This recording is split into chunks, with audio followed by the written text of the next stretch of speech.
교재 4574페이지에 나오는 제3번 영광스러운 혼인잔치에 대한 내용을 살펴보도록 하겠습니다. 지금 우리는 바로 아가서에서 솔로몬이 조건 없는, 아무런 조건 없이 사랑의 언약을 맺으신 그 대목을 우리가 지금 살펴가는 중에 처음 사랑의 언약을 맺은 사실을 첫 시간에 말씀을 드렸고요. 연이어서 그 사랑 안에서 처음 사랑을 맺은 그 사랑이 정말 신랑 그 언약을 맺고 신랑 신부가 서로 상봉하는 장면을 지난 시간에 말씀을 드렸습니다. 오늘은 이제 상봉을 했으니까 영광스러운 혼인잔치 장면을 노래하는 내용을 우리가 세 번째로 지금 살펴보게 됩니다. 자, 우리가 볼 때 조건 없는 사랑의 언약 했으니까 언약으로 끝나야지 왜 혼인잔치까지 나오느냐, 그렇게 말을 할 수 있습니다. 그러나 거듭 말씀드리지만은 구약 성경이 언약과 성취 내용으로 되어 있어요. 모형이죠. 그림자고 모형. 그러니까 아브라함과 이삭과 언약하신 다음에 언약대로 성취한 내용이 우리에게는 바로 실체적인 언약으로 다가오죠. 그래서 아브라함과 이삭과 야곱에게 언약한 내용이 이루어진 내용을 우리는 모형적으로 그렇게 언약대로 이루어진 내용을 우리는 언약의 말씀으로 받습니다. 그와 마찬가지로 하나님께서 솔로몬에게 조건 없이 언약한 솔로몬의 노래 아가 내용 속에서 언약대로 혼인을 하고 결혼을 하고 잔치를 베푸는 장면까지를 우리는 바로 제가 언약으로, 변함없는 조건 없는 언약으로 그렇게 정리를 한 겁니다. 그 언약이 바로 그 언약대로 조건 없이 언약에서 결혼한 그 결혼이 변함없이 그대로 이루어진다. 그게 이제 다음 시간부터 우리가 공부할 내용이거든요. 그러면 오늘 이 영광스러운 혼인잔치에 대한 내용은 이미 지난번에 말씀드린 대로 하나님께서 이스라엘 자손들을 애굽에서 위기에 처해 있었죠. 멸망할 위기에 애굽의 종로로 400년 동안 하는 사이에서 거기서 이제 불러내 가지고 광야 어려운 40년 기간을 지나서 가나안 땅에 들어오죠. 가나안 땅에 들어와서도 얼마나 많은 시련을 겪었습니까? 사사시대. 그리고 나서 이제 사울이 왕되고 사울이 죽은 다음에, 사울은 하나님이 정하신 왕이 아니죠. 백성들이 요구해서 세워준 왕이니까 하나님께서는 백성들의 타락한 요구를 욕심대로 내어버려 두어서 그대로 이루어지게 해주시는 겁니다. 그것도 물론 하나님이 하시는 거죠. 그러니까 우리 인간의 정욕으로 구하는 것은 안 이루어져야 되는데 하나님이 정욕대로 구하는 것도 당분간 이루어지게 하시는 거예요. 그 이루어지는 것은 깨닫게 하시려는 하나님의 섭리거든요.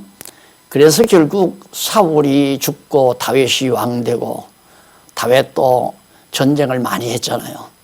그런데 솔로몬이 왕이 됐거든요. 가장 행복하고 가장 평화롭고 가장 풍요로운 시대가 솔로몬 왕 40년 세월이었습니다. 그때를 바로 이 아가서에서는 영광스러운 혼인잔치로 그렇게 노래를 부르고 있는 거예요. 지난 시간에 말씀드린 대로 고난의 역사도 정말 아름답게 승화시켜서 아름다운 노래, 아가가 아름다운 노래라는 뜻이라고 그랬죠. 이스라엘 민족의 애굽의 고난, 광야에서의 고난, 가나안 땅 와서의 사사시대에 많은 고난, 이런 고난의 역사를 아름다운 노래로 승화해서 부를 수 있는 솔로몬의 지혜, 이것은 곧 하나님께서 주신 지혜죠. 그래서 역시 우리가 여호와를 경외하는 지혜를 얻게 되면은 우리의 개인의 삶도 가난했던 것, 병들었던 것, 실패했던 것, 망했던 것, 이런 고통스러운 우리의 삶도 아름다운 노래로 바꾸어서 여호와 하나님을 찬양할 수 있는 것이 하늘로부터 주신 하나님의 지혜다 하는 말씀을 지난 시간에 드렸습니다.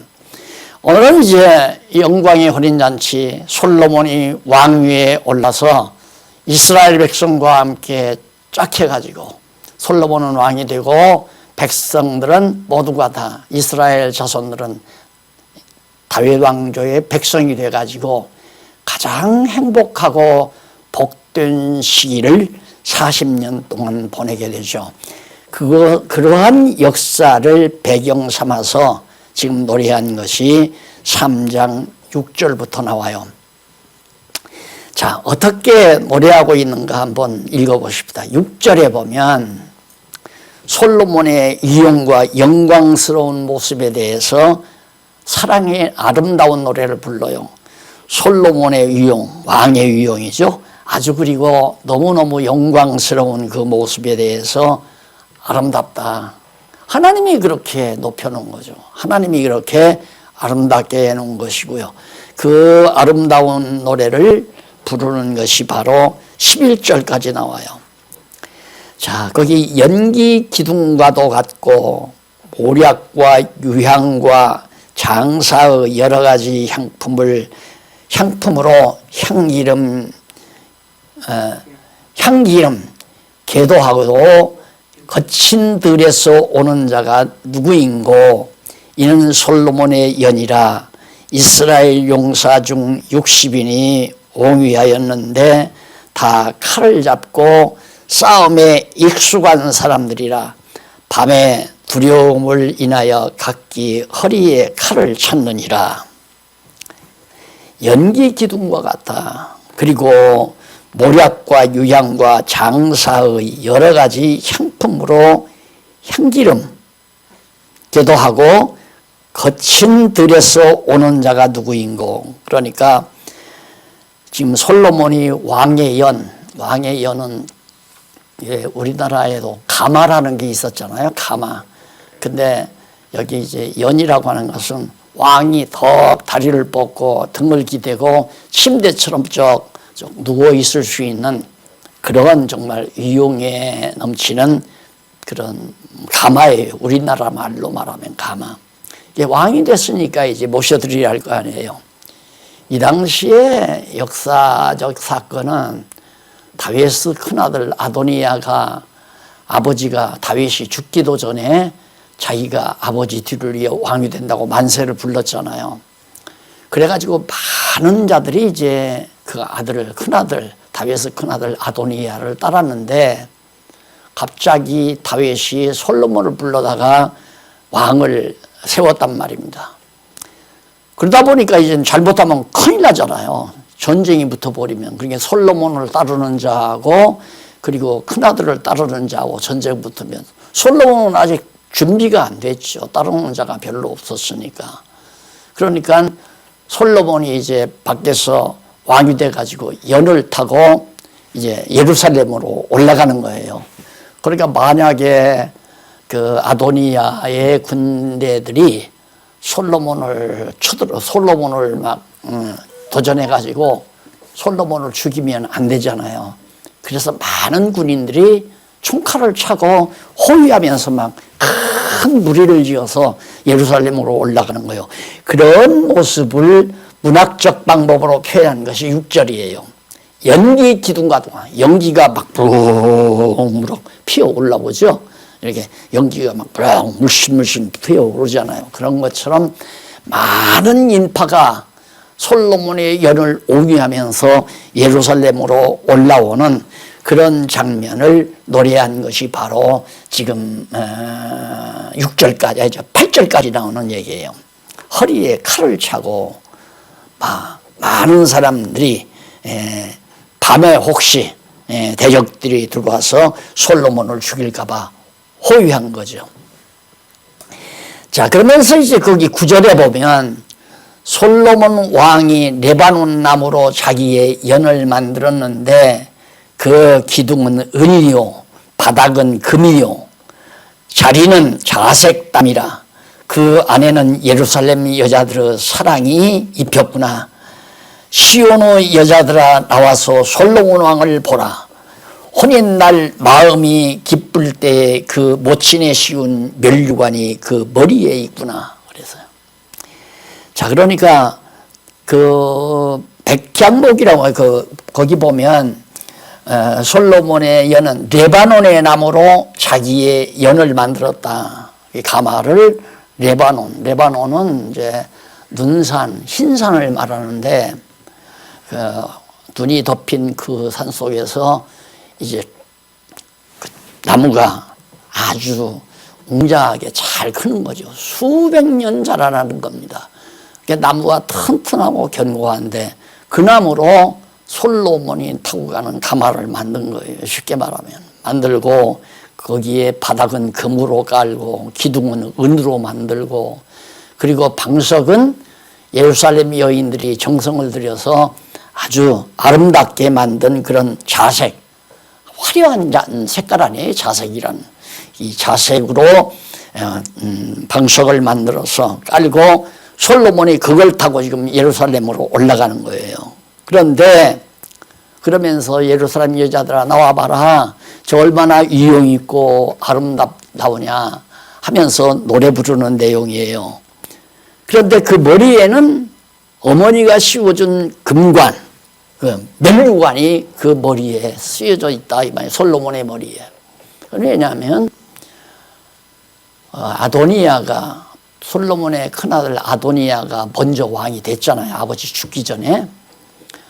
그런데 그 소식을 알고 이제 솔로몬을 낳은 밧세바가 병석에 누워있는 다윗을 찾아갔죠. 남편을 찾아가서 앉아있는데 다윗이 있다가 웬 소리가 이게 밖에서 시끄러우냐 무슨 소리냐 그러니까 아직 그걸 모르십니까? 지금 아도니아가 만세를 불렀습니다. 왕이 되려고. 그래서 저렇게 다 환호하면서 소리를 지르는 겁니다 하고 얘기를 했죠. 그러니까 다윗이 있다. 그건 아니다. 하나님께서 솔로몬에게 왕을 세우기로 하나님이 다 언약을 하셨다. 그러니까 가서 솔로몬을 데려오더라. 그래서 이제 밧세바가 어머니가 솔로몬을 데려다가 정말 아버지 앞에 다윗 앞에 주어서 다윗이 이제 손을 들어 만세를 부르게 했잖아요. 그래서 어머니가 밧세바가 솔로몬의 머리에 왕관, 면류관을 씌워줬다 하는 그런 의미로 이 노래를 부르고 있는 겁니다. 자, 그 다음 이제 4장 1절로 5절 여기 보면 신랑이 사랑하는 신부의 아름다운 모습에 대해서 노래합니다. 신랑이 얼마나 아름다운지 신랑이 사랑하는 신랑이 이건 이제 신부가 불렀던 내용이고요. 이건 신랑이 신부의 아름다운 모습에 대해서 주고받는 거죠. 당신 참 너무 아름답소. 그러니까 신랑도 자기 아내에게 정말 그 아름다움을 표시하는 내용이 4장 1절부터 나와요. 내 사랑하는 내 사랑 너는 어여쁘고 어여쁘다. 너울 속에 있는 내 눈이 비둘기 같고 내 머리털은 길르앗산 기슭에 누운 물이 염소 같구나. 1절에 나오죠. 자, 그러니까 솔로몬이 자기 신부의 모습을 인상적으로 표현하고 있는데 눈은 비둘기 같다고 그래서요. 비둘기는 유순하고 또 깨끗한 새 아니에요. 깨끗한 동물이기 때문에 비둘기로 하나님 앞에 제사도 드리게 한 거거든요. 그러니까 비둘기 같다는 말은 자기 신부의 아름다움을 눈이 너무너무 아름답다. 그러니까 비둘기처럼 온유하고 아주 온유한 눈빛, 그리고 깨끗한 눈빛, 깨끗한 눈, 이 모습을 지금 솔로몬이 노래해요. 노래하면서 그 다음에 네 머리털은 어떻게 생겼느냐. 길르앗산 기슭, 길르앗산이 쫙 기슭이 이렇게 내려가는데 그 기슭에 많은 양떼들이 구물구물 모여서 풀을 뜯는 모습 있잖아요. 그러니까 엄청 잘 길러진 머리털이 온 머리를 감싸고 구불구불구불 양떼처럼 그렇게 아름답다라고 노래하고 있는 거예요. 그러면서 네 이빨은 어느 정도냐. 목욕장에서 나온 털 깎인 암양, 그 새끼 없는 것은 하나도 없이 각각 쌍태를 낳은 양 같구나. 이는 얼마나 아름다운지 털을 싹 깎아가지고 그 다음 목욕을 딱 시켜놓은 양떼들이 한 마리가 아니라 전부 쌍둥이, 쌍태를 낳아요. 2마리씩 쌍태를 낳은 그런 양들처럼 너무너무 아름답다. 그건 이가 전부 짝이 있잖아요. 양 우아래 짝이 딱 있어가지고 너무너무 깨끗하고 아름답게 이빨이 그렇게 아름답게 생겼다. 이가 그걸 노래하는 내용이거든요.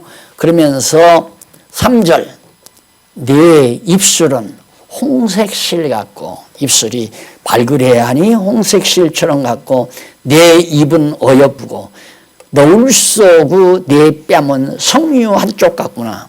그러니까 석류 한쪽 딱 보기면 막 발같이 하나요. 그래서 바로 내 얼굴 너울 속에 내 뺨은 석류 한쪽 같다. 그래서 우리 지금은 잘못 보는데 요즘 다시 유행하는 것 같습니다. 옛날 신부 화장하면 양볼에다가 빨간 연지를 이렇게 바르잖아요. 그러니까 그런 모습을 지금 여기서 노래하고 있는 거죠.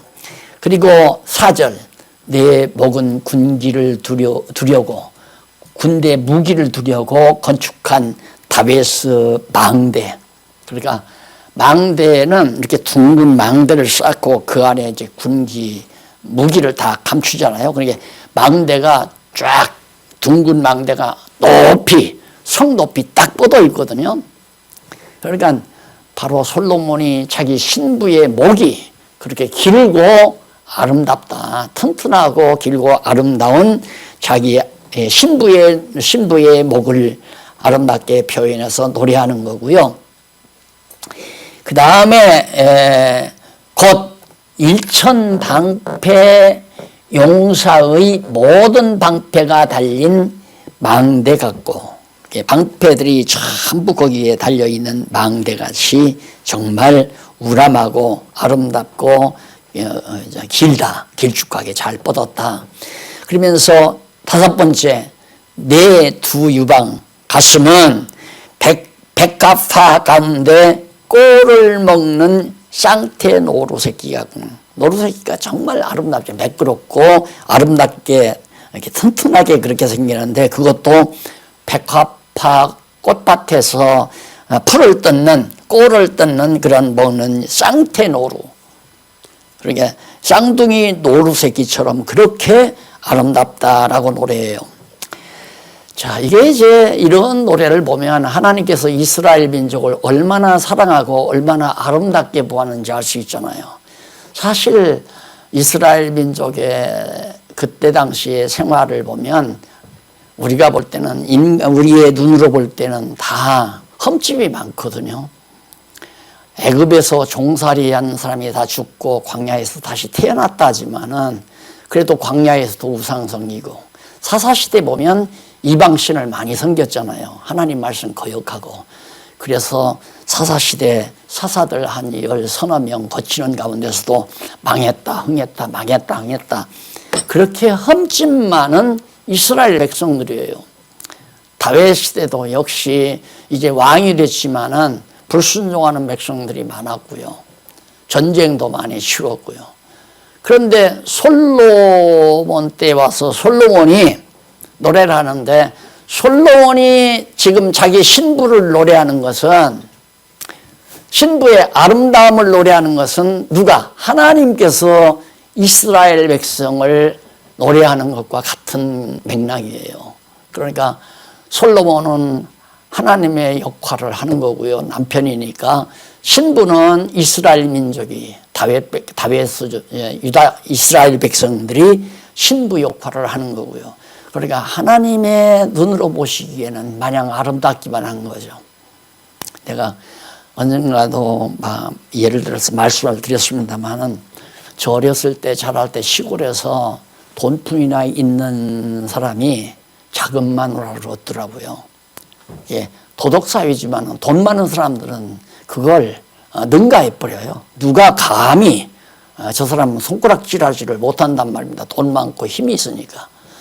그런데 놀랍게 그 작은 부인한테서 기영아가 태어났어요. 머리가 얼마나 큰지 몰라요. 머리는 크고 보면 조금이에요. 그러니까 사람으로 볼 수가 없는 거죠. 애기가 머리를 보니까 항상 이러고 있어요. 항상. 너무 무거우니까 몸이 조그맣고. 그런데요, 그 남편이 이뻐 죽어요. 자기가 업고 다녀요, 그걸. 그렇게 사랑스러워서. 그래서 제가 늘 하는 얘기지만 사랑이란 내가 만드는 것이 아니라 사랑해 주는 사람이 눈에 달려있다 이거예요. 하나님이 우리를 사랑하시는 것은 우리가 사랑받을 일을 했기 때문에 사랑하는 게 아니라 사실 우리 형편없잖아요. 하나님 앞에서 우리가 사랑받을 일을 못하는 경우가 참 많잖아요. 사랑받을 일을 해야 살아가는 게 아니라 사랑받을 일을 못해도 하나님께서 이미 사랑한다고 언약하셨기 때문에 언약 자손은 마냥 사랑스러운 거예요. 마냥 사랑스러운 것. 그래서 우리는 같은 교회에서 이렇게 신앙생활을 하고 같은 교회뿐만 아니죠. 다 한국에도 여러 지교회들이 있잖아요. 나도 미련했을 때는 아유 저런 것도 목사라고 저게 무슨 놈의 장로야 아유 성경도 모르는 것이 이런 배타적인 생각을 한 30, 40대는 많이 했어요. 나만 똑똑하고 나만 잘나고. 그런데 이런 아가서에 대한 진리를 깨닫고 나서는 내가 얼마나 미련하고 어리석은 생각을 했는가를 깨닫게 되죠.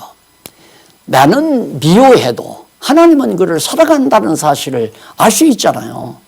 그런데 우리는 내가 미우면 하나님도 그 사람 미워하는 줄 알아요. 그래서 내가 항상 말하지만 아직도 누군가가 미운 마음이 있다면 성경 더 공부 열심히 해야 돼요. 성경 신학자가 아직 미숙하다 이 말이에요. 깨닫고 보면 하나님이 사랑하는 자를 내가 어떻게 미워해요. 내가 그걸 더 절실히 깨달은 거예요. 언제냐면 그때 개척하기 직전이에요. 남의 다른 교회 교육전소로 있을 때인데 아버지가 가을거지를 끝내시고 올라오셨더라고요. 형님은 성남에서 이제 작은 세탁소를 경영하면서 사시고 계셨고, 근데 형님이 아버지 재산을 많이 탕진했다기보다도 사업한다고 다 망가뜨리고, 그 아버지가 빚 가운데 빠져 있고요. 그래서 제가 학교 졸업하고 가서 이제 빚 정리하고 아버지 사실 수 있는 집을 마련해서 해드리고 서울로 올라왔거든요.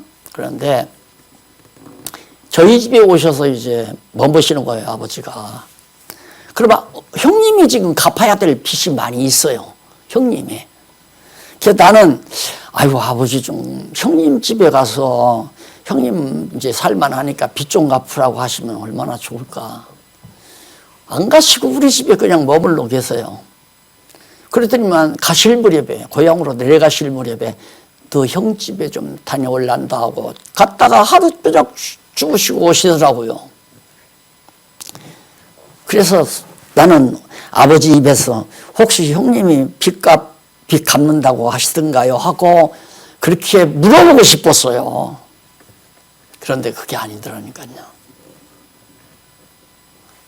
그렇게 아버지를 힘들게 했어도 아버지는 그 아들을 사랑하더라니까. 그러니까 네가 힘 있으면 네가 감당하라는 그런 느낌이에요. 아직 힘없는 형님에게 자꾸 의탁하지 말고 나는 생각을, 큰형님이 아버지를 힘들게 했으니까 아버지는 큰형님을 미워하고, 나는 아버지를 그래도 편안하게 했으니까 아버지가 나만을 더 사랑할 거라고는 생각을 아니더라고요. 세상에 사람도 그러는데, 인간 부모도 그러는데, 어떻게 천지와 만물을 창조하시고 우주를 중관하시는 여호와 하나님께서 자기한테 돈 좀 많이 내면 사랑하고, 돈 좀 안 내면 안 사랑하고, 와서 열심히 기도하고 하나님 앞에 울고불고 하면 사랑하고, 그런 기도 안 하면 하나님이 미워하고, 그런 하나님 아니다 이 말이에요. 그래서 제가 그랬잖아요. 연구하기 싫으면 안 해도 된다고. 교회 나오기 싫어도 싫으면 안 나와도 된다고. 성경에도 있잖아요. 탕자가 얼마나 나쁜 놈이에요, 아들.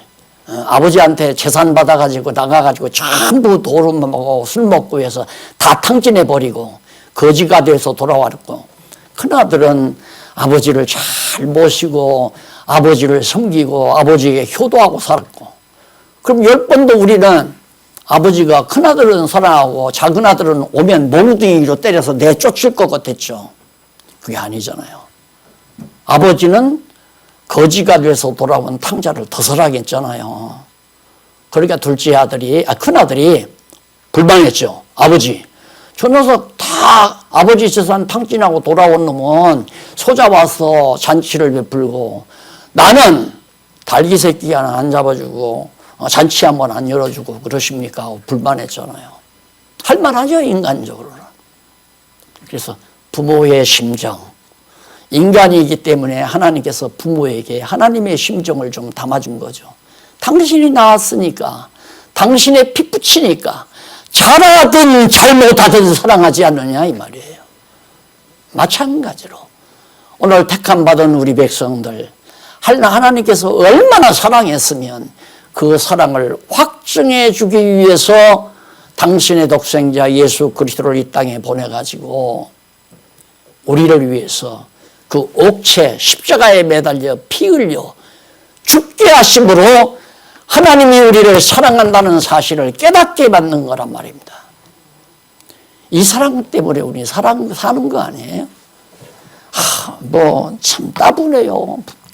근심이 많아요. 정말 허탈하고 우울해요. 그런 얘기가 어디서 나옵니까? 하나님이 우리를 사랑한다는데 어떻게? 변함없이, 아무 조건 없이 언약을 맺으시고 조건 없이 우리를 사랑한다는데 그 이상 뭘 더 바라고 살겠느냐 이거죠.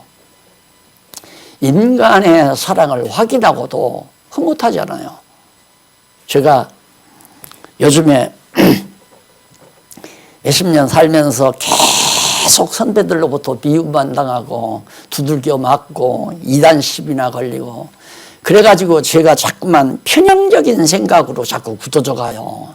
나쁜 놈들, 저 녀석들은 다 지옥 갈 놈들, 진리를 모르는 놈들, 사기꾼들, 전부 순진한 성도들을 속여먹는 놈들, 그런 감정이 자꾸 더 많이 타올랐잖아요. 제 나이가 들고 보니까 정말 생각하는 바가 좀 많이 있고요. 그래서 요즘에 이제 선배 목사님들을 좀 찾아봤더니만 그렇게 부드럽고 인자하고 진리에 대해서 정말 공감을 하고 호응을 하고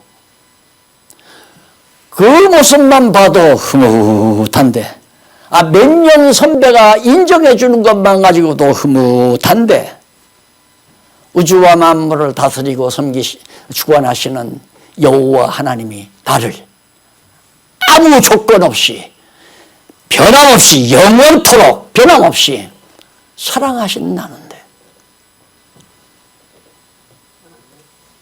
걱정할 날이 언제 있고 근심할 날이 언제 있고 남 미워할 날이 언제 있고 안 그래요? 그래서 천국 생활 아닙니까? 나는 요즘에는 우리 성도님들 다 못 나오시지만은 참 보람이 있었던 것은 가만히 보면 성도님들끼리 서로 시기하고 질투하고 미워하고 그게 안 보여요. 전에는 체제개혁 전에는 그게 많이 보였거든요. 막 싸움을 하고 네가 높으냐 내가 높으냐 네가 지역 권사냐 뭐 무슨 권사냐 하고 막 싸움을 하고 욕을 하고 야 이거 교회인가 이게 이거 무언가 잘못돼도 한참 잘못됐구나. 그래서 교회개혁을 한 거네. 개혁해놓고 보니까 아무것도 없어. 이제 그런 게 없어. 싸움하는 것도 없고 누구 미워하는 사람도 없고 누가 와서 나한테 누구 고발하는 사람도 없고 아무개가 어쩌고 그런 얘기 하는 사람도 없고.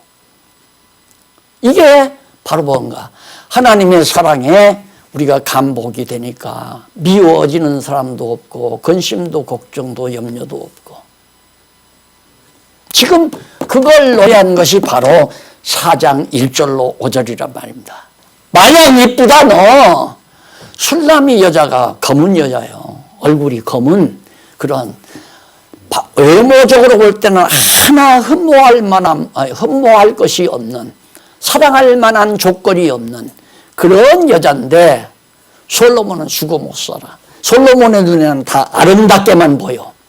그래서 아름다울 아자 노래가자 아름다운 노래로 솔로몬을 승화시키는 거예요. 하나님도 우리를 아가로 승화시키는 거예요. 더럽고 추악고 가증되고 흠집이 많아도 하나님은 우리를 사랑스럽게 보신다는 얘기입니다. 그러니까 실수하고도 소망이 있고 가져가지 않고 탕자가 나가서 정말 다 탕진하고 돼지우리 가서 거지로 앉아 있어도 아버지를 못 잊지 않아요. 아버지 집에 가면 따뜻한 잠자리가 있고 먹을 만한 풍성한 양식이 있는데 나는 여기서 죽여 죽겠구나. 아버지 생각에 견디지 못하고 아버지 집을 향해서 가잖아요. 우리가 하나님을 향해서 가는 것은 하나님의 사랑의 힘 때문에 가는 겁니다. 하나님이 우리를 사랑의 힘으로 끌어들이니까 하나님 앞으로 가는 거지 내 능력으로 내 노력으로 하나님 앞에 가는 것이 아니다. 사랑의 힘, 불변한 하나님의 힘, 조건 없는 하나님의 힘, 이것이 바로 우리를 되게 만들고 우리를 힘있게 만드는 기본 요소가 된다는 거죠. 하나님은 지금도 우리를 이렇게 아름답게 노래하고 계십니다. 자, 그런데 4장 6절로 15절에 보면 함께 가야 할 신부 아름다움에 대한 노래, 계속해서 신부의 아름다운 노래에 대한 아가를 불렀는데 여기 신부의 아름다운 모습에 대해서 노래를 하는데 이제는 함께 가야 할 신부 어디로? 사랑의 동산, 아름다운 동산으로 함께 이제 결혼식을 했으니까 가야 할 거 아니에요. 함께 결혼식장으로 해서 이제 아름다운 삶의 터전으로 신부의 아름다움을 노래하는데 노래에 대한 아가 사랑의 노래를 불러요. 한번 읽어보십시다. 날이 기울고 그림자가 갈 때에 내가 모략산과 유양 작은 산으로 가리라. 나의 사랑 너는 순전히 어여뻐서 아무 흠이 없구나. 아무런 흠이 없대. 흠과 티가 없다 이 말이에요. 그것이 바로 하나님께서 우리를 보시는 노래예요. 하나님의 사랑의 눈으로 보면 아무런 흠집이 없어요. 아무런 흠집이. 아까 말씀드렸죠? 그 기영아도 아버지가 볼 때에는 사랑스러우니까 흠집 없이 마냥 살아본 거나 똑같은 거죠. 나의 사랑 너는 순전히 어여뻐서 아무 의미 없구나. 8절 나의 신부야 너는 레바논에서부터 나와 함께하고 레바논에서부터 나와 함께 가자. 나와 함께 가자. 아마나와 스릴과 헤르몬 꼭대기에서 사자굴과 표범산에서 내려다보라. 나의 누이 나의 신부야 네가 내 마음을 빼앗는구나. 내 눈으로 한 번 보는 것과 내 목을 구슬 한 꿰미로 내 마음을 빼앗는구나. 완전히 신부에게 폭 빠져 있어요. 여러분 하나님의 심정이에요. 하나님이 지금 우리에게 폭 빠져 있어요. 하나님 우리 사랑해요. 하나님 우리 버리지 않아요. 하나님 우리를 책망하지 않아요. 흠집 드러내지 않아요. 다 덮어줬어요. 사랑은 허다한 죄를 덮나니. 하나님의 영원한 그 아가페의 사랑은 우리의 온갖 허물을 다 덮어버리는 거예요. 그래서 법궤에 보면, 지성소 법궤에 보면 바로 시은소라는 게 있잖아요. 시은소 위에가 금판으로 이렇게 덮는 게 있어요.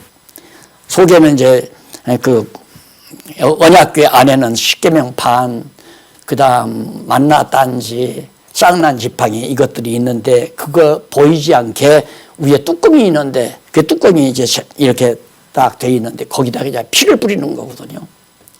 그러니까 바로 그 속죄제판으로 다 덮어버리는 거예요. 모든 죄를.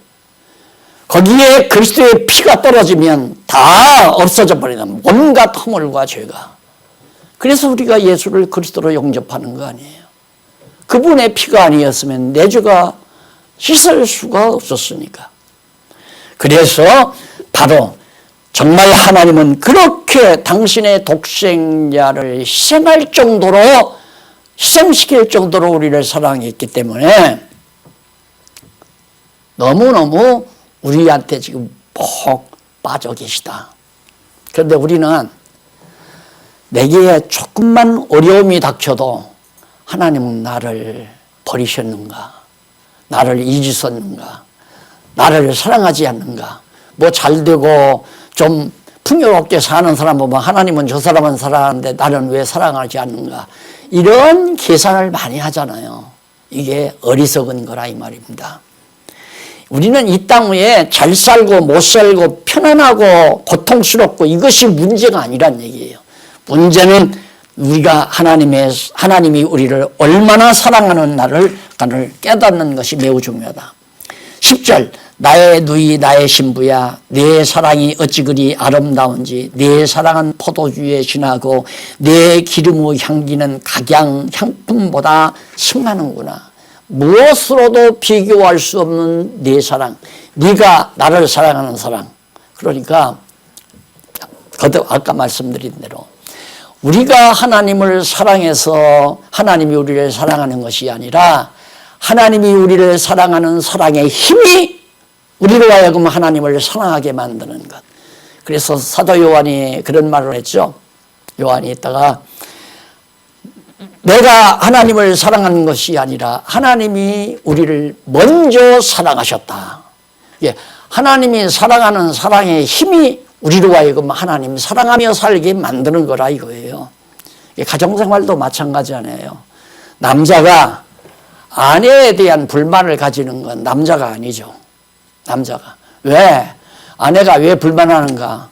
사랑의 힘이 모자라니까, 남편의 사랑의 힘이 모자라니까 아내가 불만하는 거거든요. 남편이 아내를 사랑하는 사랑의 힘이 강하면 아내는 남편 사랑할 수밖에 없는 거예요. 그 사랑이 나갈 수밖에 없는 거. 그래서 우리는 정말 하나님의 그 놀라운 사랑, 남자의 사랑의 힘도 한 여인을 감동을 시키는데 항차 우주와 만물을 창조하시고 주관하시는 전능하신 하나님의 그 큰 아가페의 사랑이 어찌 우리로 하여금 하나님 사랑에 대한 삶을 어찌 이끌어내지 못하겠느냐 이거예요. 그래서 우리 성도들의 삶은 하나님의 사랑에 대한 하나님의 사랑에 감복해서 사는 거거든요. 자, 그래서 내 향기는 레바논의 향기 같다. 내 신부야, 입술에서는 꿀방울이 떨어지고 내 혀이 되는 꿀과 젖이 있고 내 의복의 향기는 레바논의 향기 같구나. 다 좋아요. 나의 누이 나의 신부는 잠근 동산이요 덮은 우물이요 봉안샘이로구나. 아무나 못 먹어요. 아무나. 다 잠궈 있고 다 봉해져 있기 때문에 그 잠궈 있고 봉한 것을 누구만이 열 수 있는가? 사랑의 힘. 신부를 사랑하는 신랑만이 그 문을 다 열 수도 있고 잠근 자물쇠를 끊을 수도 있는, 그래서 사랑의 단물을 다 먹을 수 있는 그런 자격이 있다는 얘기죠. 그래서 13절, 내게서 나는 것은 석류나무와 각종 아름다운 과수와 고베라와 나도 좋아. 나도와 반홍화와 창포와 개수와 각종 유향목과 모략과 침향과 모든 귀한 향품이요 너는 동산의 샘이요 생수의 우물이요 레바논에서부터 흐르는 시내로구나. 얼마나 아름다운 노래입니까? 그냥 너무너무 아름답고 귀하고 하나님이 우리 사랑하는 백성들 성도들을 볼 때 그렇다는 겁니다. 예수님은 우리의 신랑이시고 우리는 그의 신부 아닙니까? 예수님이 우리를 향해 부르는 노래라고 그렇게 생각을 하시고 감상을 하시면 됩니다. 자, 그 다음 넘어가서 4장 16절 간단합니다. 4장 16절에 보면 바람의 향기를 날리기 원하는 신부의 아가를 노래합니다. 바람의 향기 날리기를 원하는 신부의 아가. 그 사랑의 향기, 자기 몸에서 풍기는 이 사랑의 향기가 모든 많은 곳에 날리기를. 아까 솔로몬이 그랬죠. 함께 가야 어디로? 높은 산으로 가자. 사자굴이 있는 높은 산. 거기 올라가서 사랑의 물줄기가 밑으로 쫙 뻗어내리게 하자. 그 말이죠. 쭉 뻗어내리게 하자. 높은 산, 레바논 높은 산구 위에 올라가서 우리 사랑의 아름다운 물줄기가 온 땅을 적시게 하자. 그걸 앞에서 노래했잖아요. 그러니까 신부는 이 사랑의 향기가 좀 막 멀리 퍼졌으면 좋겠다. 그 말이에요. 보십시다. 16절. 북풍아 일어나라. 남풍아 오라. 불어오라 그 말이죠. 북풍, 차가운 찬바람 아닙니까? 또 남풍, 비를 몰고 오는 바람 아니에요? 이게 북풍과 남풍이 좋은 게 아니에요. 고요해야지. 북풍이 불고 남풍이 분다는 것은 북풍이 오면 막 눈이 내리게 되고 남풍이 불면 막 홍수가 내리게 되고 올 테면 와라 이거죠. 어려운 일, 북풍과 같은 고난, 남풍과 같은 고난이 올 테면 와라, 불어와라. 왜? 나의 동산에 불어서 이 사랑, 이 신부, 자기 사랑의 동산에 불어서 바로 동산 안에 있는 각종 꽃에서 나는 향기들이 널리, 저 널리 퍼져나가게 해라, 날리게 해라. 나의 사랑하는 자가 그 동산에 들어가서 그 아름다운 실과 먹기를 원하노라. 자기가 만들어 놓은 사랑의 동산, 그러니까 정원이죠. 아름다운 동산에 많은 꽃이 피어있고 온갖 향기가 가득한데 고난아, 북풍과 같은 정말 사나운 북풍과 같은 고난이 올 테면 오고 남풍과 같은 시련이 올 테면 와라. 그런 고난과 시련 속에서 내게서 풍기는 그리스도의 향기가 많은 사람들에게 전파되어지고 그 아름다운 동산에 내 사랑하는 남편이 와서 귀한 실과들을 먹기를 내가 간절히 원한다. 바로 우리가 왜 예수 자랑을 합니까? 왜 예수를 전파합니까? 복음을 왜 전합니까? 예수의 향기를 우리가 무엇 때문에 많은 사람에게 알립니까? 이건 당연히 사랑하는 자가 바라는 거죠. 솔로몬도 사랑의 물줄기가 온 땅을 적시게 하자고 그랬고 바로 신부도 우리 사랑의 향기가 많은 곳에 널리 퍼져나가게 해달라. 그걸 원하는 노래를 부르잖아요. 이걸 보면 자, 고난이라고 하는 것이 왜 하나님이 사랑하는 신부에게 왜 고난을 주나? 향기가 나라고. 백합화가요, 바람이 불지 아니하면 향기가 덜 발한다는 거예요. 백합화는 바람이 불어야 흔들리면서 옆에 있는 가시들에게 상처가 나야 거기서 아주 백합화의 향기가 진하게 난다는 거거든요. 우리 신부들을 그냥 편안하게 놔두면 좋은 것만이 아니에요. 향기가 안 나요. 잘못하면 타락해요. 그래서 편안한 여자, 편안한 주부가 좋을 것 같지만은 그게 아니죠.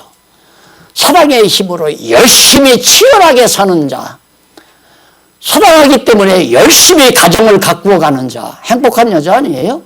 마찬가지로 여기도 하나님께서는 그냥 우리의 이 놀라운 진리의 말씀, 이 진리의 향기가, 예수의 향기가 우리 스스로만 가지고 살게 하는 게 아니에요. 퍼져나가게 하잖아요. 그래서 노아홍수 때도 보면 사람들이 많으니까 모여요. 막 튼튼하게 자기들끼리 모여요. 우리 힘으로 살자고 바벨탑 쌓잖아요. 그러니까 하나님 흩어버리잖아요. 왜?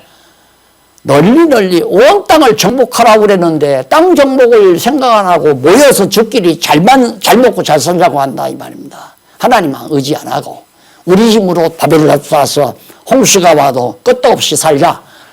그걸 하나님이 걸어서 흩어버리잖아요. 그뿐만 아니에요. 예수님 오셔서 성령이 임했죠. 성령이 임했는데 베드로가 와서 한 번 설교하니까 막 3,000명, 5,000명 막 모여들어요. 막 군중이. 그냥 안 놔두잖아요. 실은 북풍이 몰아닥쳐요. 남풍이 몰아닥쳐요. 유대인들이 핍박하고 로마 군병들이 와서 막 죽이고 돌로 때려 죽이고 목 베어 죽이고 이런 혼란이 오니까 막 흩어지잖아요. 막. 어디로? 사마리아로, 그 다음 이방 땅 아세아로, 마게도냐로 쫙 다 흩어져서 복음이 전파되게 하시는 하나님의 역사. 이것이 남풍아 불어라, 북풍아 불태면 불어라. 향기를 널리 향기가 퍼져나가기를 원한다. 좋죠. 우리만 성경신학 깨닫고 오물에 앉아서 편안하게 살면 좋을 것 같지 아니에요. 하나님은 그게 아니에요. 여러분 우리 짧은 장안중앙교회 역사 한 40여 년의 역사를 보아도 계속 어려운 일 아니에요. 계속 어려운 일. 반짝했던 때가 언제냐. 저 본당 짓고 이거 짓기 전까지예요. 이걸 지으면서부터 시련이 온 거예요. 그때 쌈박 얼마나 좋아서요. 막 좋다. 너 좋고 나 좋고. 근데 좋으면 교회가 더 아름다워야 되는데 좋다가 보니까 나중에 막 싸움을 하고 막 네가 잘났냐 내가 잘났냐 난리를 치고 하나님께서 그냥 시련 줘가지고 조용하잖아요. 조용. 그리고 전하는 일, 향기가 드러나는 일에 지금 하나님께서 역사하시잖아요. 읽어보십시다. 나의 누이 나의 신부야. 내가 내 동산에 들어와서 내가 내 동산에 들어와서 나의 모략과 향재료를 거두고 나의 꿀송이와 꿀을 먹고 내 포도주와 내 젖을 마셨으니 나의 친구들아 먹으라. 나의 사랑하는 사람들아 마시고 많이 마셔라. 와서 잔치 베풀었으니까 와서 먹고 마셔라. 예수님도 비유를 들었죠. 잔치를 베풀고 초대를 했는데 안 와. 길거리에 가서 아무나 불러 들어와라 그러잖아요. 오늘 우리가 이 놀라운 하나님의 말씀, 진리의 말씀으로 잔치를 배설했지만 먹는 자가 그렇게 많이 없잖아요. 많이 찾아오지 않잖아요. 그래서 솔로몬이 그 말이에요. 혼인잔치 벌리고 잔치상에 와서 이제 우리 다 같이 잘 먹고 축하하고 기뻐하고 즐거워하자. 그런데 교회는 우리가 눈에 보이는 이 우리의 여건은 서로가 정말 아픔이 있었지만은 그런 아픔을 통해서 하나님께서는 확산을 시키잖아요. 나는 그래서 신문도 이제 폐간이 되고 사실 방송사도 뭐 돈 없이는 운영이 안 되잖아요. 신문도 마찬가지고 신문도 한 번 나오는데 수백만 원씩 들어가야 되고 방송사도 한 달 경영하려면 돈이 많이 들어가야 할 거 아니에요. 출판사도 마찬가지죠. 돈 없이 책을 어떻게 출판하겠어요. 그런데 하나님께서 놀랍게 역사하잖아요. 아무리 우리가 말을 해도 이것밖에 안 들어요. 그런데 방송사를 통해서 신문을 통해서 확산이 돼가고 점점 우리 성경신학의 이 놀라운 소식이 우리 한국교회 어른들에게 이게 접근이 되고 해외로 전파가 돼서 아주 놀라운 소식들이 많이 들려와요. 미국에 있는 대학에서 우리 성경신학 학과를 학위 학과를 하나 증설하겠다는 그런 약속을 하기도 하고 또 그렇게 하고자 하는 대학도 있고 이게 놀랍잖아요. 이게 하나님께서 이것을 어찌 정말 성남골짝 여기에서만 오기작 하게 만들겠어요. 하나님께 쓸데없이 여기 앉아서 서로 싸움하지 말고 재산 싸움하지 말고 자리 싸움하지 말고 복음 전해라. 그 신문 매번 잘 나오잖아요. 나는 그래도 신문이 누가 많이 협조해서 잘 나오는 줄 알았더니만 맨날 봐야 200만 원이 안 넘어요. 후원금이 200만 원이 안 넘어간. 그런데도 그게 나오는 거예요. 그러면 누구 하나인가가 무겁게 짐을 지고도 한다는 얘기죠. 누가 하는지는 난 잘 모르지만. 방송도 마찬가지잖아요. 자, 이런 것들이 모두가 다 이 놀라운 향기, 그리스도의 복음의 향기가 만방에 퍼져나가게 하기 위해서 이것이 하나님께서 우리를 통해서 역사하시는 하나님의 능력임을 깨달을 때 오늘 이 아가서 오늘 강의야말로 정말 얼마나 하나님이 우리를 사랑하시는가 그 사랑에 감동돼서 우리들은 그리스도의 향기를 이 모습 저 모습을 통해서 늘 전하기도 하고 입으로 전하기도 하고 글로 전하기도 하고 신문으로 방송으로 지금 계속 쉬지 않고 나가잖아요. 그리스도의 향기가 온 세계 만방에 퍼져가도록 누가? 신랑 되신 예수 그리스도께서 그렇게 해가신다. 아멘. 우리는 하나님의 그 엄청난 사랑을 받고 오늘 또 살아갑니다. 부디 사랑 안에서 평강을 누리시기 바랍니다. 기도하십시다. 자비로우신 하나님 아버지 은혜를 감사합니다. 우리를 얼마나 사랑했는가를 아가서를 통해서 잘 깨닫고 있습니다. 아무런 흠이 없다고 했습니다. 향기가 좋다고 했습니다.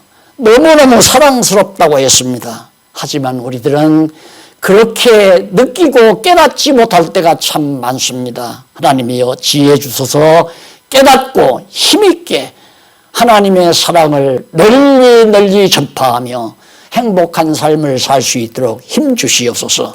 예수님 이름으로 기도드립니다. 아멘.